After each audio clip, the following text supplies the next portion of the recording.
এই স্বার্থপর পৃথিবী কারো কথা মনে রাখে না, কারো জন্য থেমে থাকে না, কেউ তোমারে মনে রাখত না।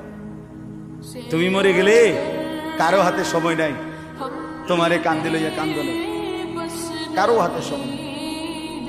এ বাফেরে দুপুরবেলা জানাজা দিছে, আসরের পরে বাফের জানাজা হইছে, কত কান্দা কানছে জিফুতে।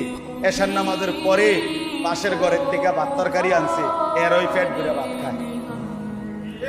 এরা দেখলাম দুপুরে কান্দে অন ভাত খায়, আরো গোস্ত লয়, আরো পারমির মুরগা লয়, তেলাপিয়া মাছ লয়, ডাল লয়। বাহ! কি আপনারা দেখলাম বিকালে কি কান্দাটা কানলেন, বুঝেন? অর্থাৎ বুঝাইতে চায় ওনার জন্য তো আমি না খাইয়া মরে গেলে হইতো না, ঠিক আছে কাঁদছি তো। অর্থাৎ দুনিয়া থেমে থাকে না, কারো জন্যই কি থাকে না, থেমে থাকে। এই জন্য দুনিয়া নিয়েই ব্যস্ত না হই, আখিরাতের ফিকির করি।